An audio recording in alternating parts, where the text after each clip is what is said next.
So you guys, thank you for sticking around. I have one question for you all. How many people have used GrubHub? Okay, pretty awesome, Marnie, right? I like that. Pretty fantastic. So I was telling Marnie on the phone on Friday. So I'm based out of the Detroit office for adMarketplace, but I travel all over the country. I have clients and agency teams, and as you guys all know firsthand, everyone is remote. So my intriguing thing I do with my clients is I'll email them, we'll set up an appointment, and GrubHub is the biggest tool I have. So breakfast, lunches, dinners, if they get on the call with me, I always send a GrubHub gift card. So Marnie, thank you for helping me with my business. So it's a good thing. So enough about me, let's talk about you. Because I have to tell you, go on LinkedIn, it's pretty impressive. So I know you're pretty familiar with the Ohio area. So I know you started out graduate at University of Florida, and then Gray Advertising, and then a lot of experience in Ohio, right? Yes. First of all, thank you so much for having me. Thank you, Colleen. Interestingly, before I started working with clients in Ohio, I worked briefly in Miami, which is where Rick Millenthal bought the agency that I worked at. And it is bizarre that decades later, here we are together. It just goes to show that it's a very small world. Anyway, so I've been in the industry for many years, and I just came to GrubHub 1 year ago. So I've been on the agency side for the vast majority of my career, and I loved it. And I had opportunities to change and to go over to the client side, and I never took them. And then it was time, and I did. And it was with such a great brand. And I have to say that it really makes a difference to find a brand that you can relate to if you're going to make a leap like that so late in your career. And I love food. I love convenience, especially as a mom of two. And it was just a really good fit. Prior to that, I've spent a lot of time in Ohio with clients like P&G. So where's David? Cincinnati. Is he here? I have spent a lot of time in, what other part? Orville. Anybody know J.M. Smucker? A lot of years there. And also Wendy's right here in Dublin. So I'm no stranger to Ohio, and now I get the good fortune of having a daughter at OSU. The Ohio State University, the right? Ohio State. Excuse me, I'm still getting there, but it is a thrill not only to be here in Ohio, but conveniently you scheduled this on the weekend of Parents' Weekend. Absolutely. So thank you, Rick. She'll be wearing red and white, of course, tomorrow. Right. Today I had to wear my orange. A lot of tailgates, a lot of festives. Well, Marnie, tell me. Oh yeah. Oh, okay, Scarlet Gray. Sorry about that. So in regards to your career, I know you've celebrated your year plus at GrubHub. So tell us a little bit about your role, because it's quite extensive, and kind of the responsibilities you have. Yes. So my title is VP of Brand Marketing, and I sit within a group that is more than marketing. Our leader, who is a CMO, is really a chief growth officer and chief marketing officer. And before I got there, they moved all the brand team into growth, because after all, what good is the brand if we're not growing? But it does, I think, reflect a trend in the industry right now. And her background isn't brand marketing, but she's smart as could be, and she built a team with the right people, and her VPs span across every area of marketing. So one of them is all performance marketing and acquisition. Another is loyalty marketing and all of our B2B verticals. Another is pricing and portfolio management. And then there's me, and I'm a little different than they are. They have fun just going crazy over data. Now, I like data, don't get me wrong, but they are really good with data, and it's just a passion for them. And I see the world through a different lens, and I think that's what makes our group complete, because I really understand the love side of branding beyond just the numbers. Which is pretty amazing. So in regards to your resume, I know you're super involved with a lot of organizations that really kind of empower young women. So I have a daughter in college too, so I'm always about what's going to happen with young women. When we started on the business, maybe I'm aging myself, we were in rooms with all men. So what are you doing to integrate those organizations, or one in particular, I believe it's Step Up, into GrubHub? It's a great question. I have always looked out for women, and I do remember the days of, not being in the room, not being at the table or welcomed at the table, and really having to elbow my way in. Amazingly, and not by design, my team is like vast majority of women. And so I really have been fortunate in the agency side of the business and now on the client side to work with many amazing women and men who support women. But for years, I was involved with ad industry organizations. And when I woke up one day, I had done AAF and the Ad Fed and the Ad Club, and I thought, well, there must be more that I can contribute to this world aside from advertising. And so I decided that I would get involved with this organization, Step Up.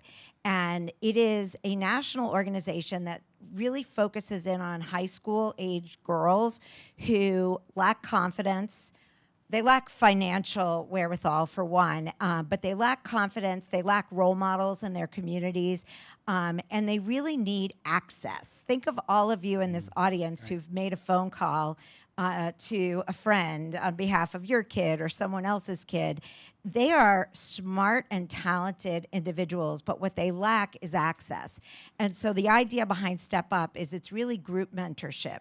Instead of one-on-one like a big brother's big sister, basically these girls in cities around the US, which has grown exponentially because of more remote options, get access to female leaders.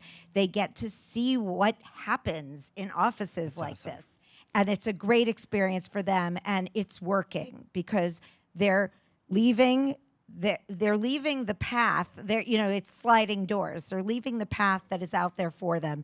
They're changing course, and they're succeeding. Yeah, and that's exciting. And it's exciting that you bring that energy and that enthusiasm to GrubHub. Yeah, we're looking at doing a mentorship program, and there's a program actually called Pathways to Professions, where the girls come in and they shadow and speak to teams.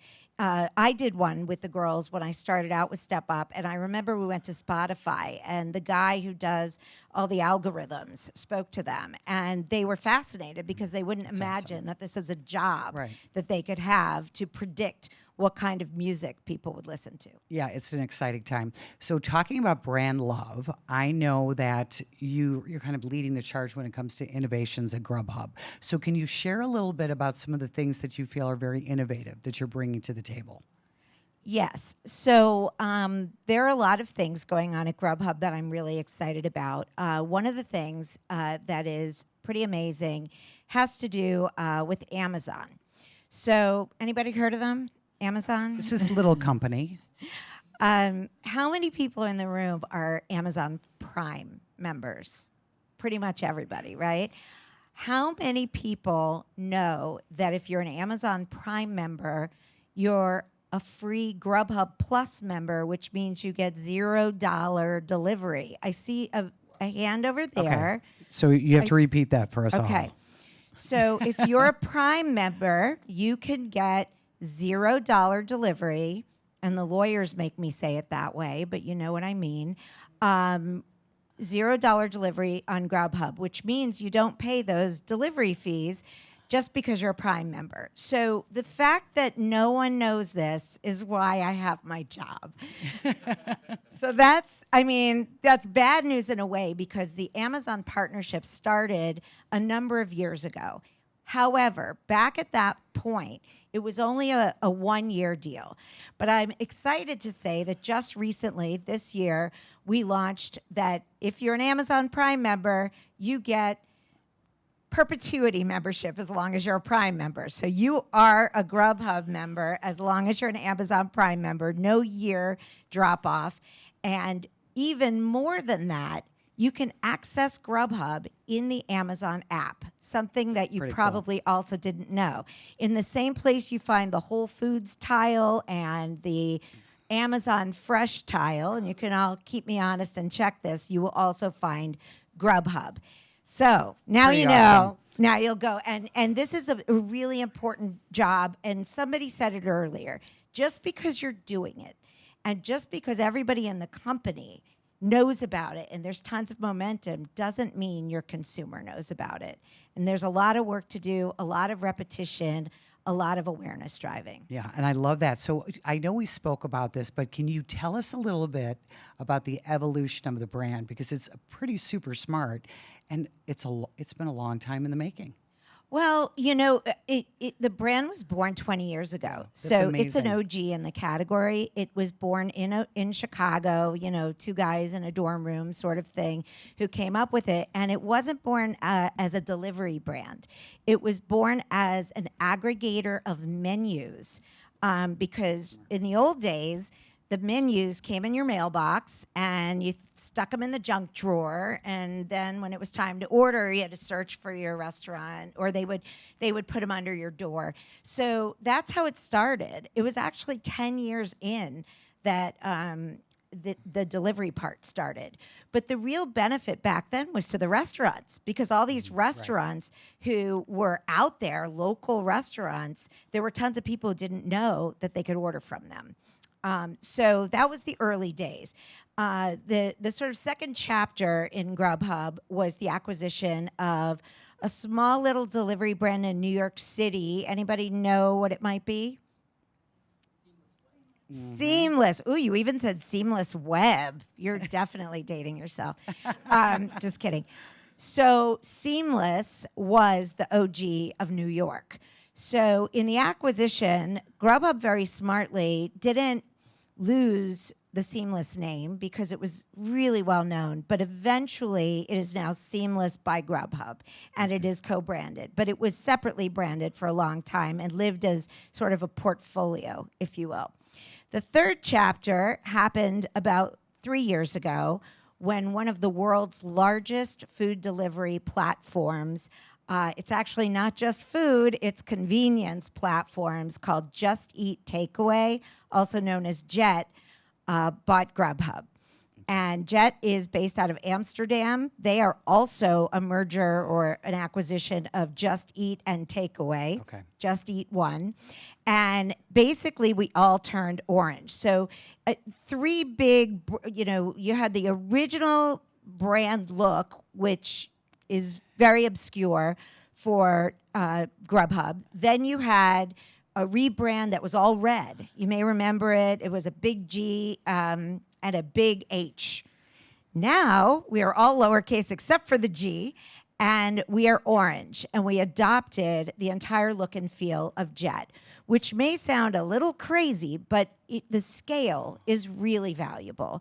You know, together we are able to produce a lot more content. We're able to leverage a lot of that content, and we are also able to build consistent equity in, put a stake in the ground and build some consistency. Wow, it's a great story. So how do you communicate the brand to consumers, but then also another part of your job is how do you communicate marketing and what you're doing and what the brand's passion is internally at your company? But we are a truly three-sided marketplace. We're about restaurants and merchants, because we're not just food. We're about drivers who make a living and are the lifeblood of the business. And we are also about consumers and giving them convenience. Mm-hmm. So it's really about helping everyone understand all the way from why we exist, existential, to the very lower end of like, how do we show up? How does our brand show up? How does our logo live? How does it live here? How does it live there? Our product is our app, and we live in the app, and that is where a lot of our branding takes place. And I'll often have debates with the product team, and they'll say, well, brand takes a back seat in product. And I'm like, really? But that's the kind of debate that you have to have. Well, true, they found you, but that doesn't mean you don't have to, build equity and build trust with every interaction. Yeah, it's pretty amazing how much you've done in a year and I think 2 months. Do you sleep? Not lately. Not lately. That is a good question. So I know you talked about innovative programs. Of course, you've got Amazon. You've got other couple things. Corporate membership, of course, we talked about Seamless. My company are huge fans. We have 168 employees that come in Monday, Wednesday, and Friday, and they all get Seamless lunches. So I did not get one on Monday, so I have my little gift certificate. So next time in New York, I'm totally taking advantage of it. But you also touched upon universities. And of course, we have to talk about that because we're inches away from Ohio State, the Ohio State University. So tell us a little bit about that because that's a really cool program, not even initiative, a partnership, right? It's really a business strategy for us. So a number of years ago in the late, I think it was 2018, we bought an Israeli tech company. I mean, we're a tech company, so we're always improving the tech. We bought an Israeli tech company called Topingo, and they had perfected college ordering systems. And they had worked with a number of universities on enabling students to order from the campus dining facilities. And so in acquiring Topingo, we were able to get a leg up. And today we have 360 universities using GrubHub as the student ordering platform. Literally, you go to your orientation, and the first thing they do is tell you download GrubHub. That's awesome. Now, varying degrees of how you use it. In some schools, like here, it's everything. You get from the dining hall the food. Actually, it's delivered by robots. Has anybody seen the robots on campus? That's so cool. They're the coolest. They're like people, and they're bumping into you and navigating, and they're really fun, but they're also really accurate. So there's also kiosks that function in the dining facilities on campus so that you could put your order in and you do not have to wait when you get there. You pick it up. There's also to-go boxes, so there's a sustainability element. Yeah. And you can order off campus. And, you know, frankly, I think the schools have a long way to go to help simplify how it all works for the students and to help with branding. But the fact that we are serving 4.5 million students who are on That's our app awesome. today is a real competitive advantage for us. Well, talk about brand love. Yeah. I mean, how many advocates will you have when they all graduate from college, It's definitely right? necessity for them. And let's think about it. It when it's mom and dad's money, it's really heavily used. Yes. And then over I have the 3 years, college students. It's highly over the used years, all the time. it's not used as much. But the key opportunity is to keep them when they graduate. Correct. Absolutely. Yes. And hopefully they'll take the credit card and give it back to me after they graduate from college, perhaps. So a couple of other questions. Marnie, you're awesome. So, of course, we're all talking about food, and I'm getting hungry. So what are your favorite cuisines? And then also, I know, of course, if you're doing consumer insight and you know so much about your consumers, okay, what are people eating? What are they ordering? It's really fun to see. It's not as weird as you would want it to be, Okay. but so for me, like I eat a lot of GrubHub. I did before. I was Seamless because I started in New York City, and it's just so convenient. Plus, we're as the brand, we are corporate members too, and we get a stipend, and it's a really great thing. For us, it's not reliant on eating it in the office, which is even better. The downside of that is your kids take it over. Correct, and of course. $50 doesn't go a long way at that point. A week, that is. So there's that. So I order a lot, probably 3 to 5 times a week. Okay. And then my favorite is ramen, which is probably not that interesting, but it's a little local place. And our local restaurants are a really big part of our business. There's also enterprise restaurants, the big quick, fast food restaurants that are all over. And of course, now many, many different verticals. I order milk sometimes from the grocery store on Sunday night. Nothing is worse than running out of milk on Monday morning. So there's all kinds of conveniences coming your way, put it that way. But back to what are people eating? So this is also fun trivia. So can anyone tell me what the number one beverage is that's ordered from convenience stores? Da, da, da, It's a brand. Da, da, da. Liquid Death. That was my daughter's guess. Celsius. No. Liquid Death. No. It's a soda. No, it's Dr. Pepper. That's crazy. Amazing. I Isn't that- think she gets a prize. Yeah, that's awesome. I have prizes. Oh, yes. by the Okay, way. so talking about Okay. prizes, first of all, Marnie, thank you so much. So talk about brand love. Marnie has brought some special, can you tell us what Yes, you're offering four today? lucky winners will get a $25 gift card to Amazon on Yes. which you can order GrubHub. I'm so happy. I wonder That's how many we'll awesome. get from So today. if you have a question, you have the opportunity to get a gift card. So I would assume that everyone's going to start raising their hands and have these spectacular I do questions. have one more trivia. Oh, yes. Okay. Okay. They're not that. Okay. Fastest growing pizza topping. Yes. See All right, that we've got a one as winner. well. We've got a winner.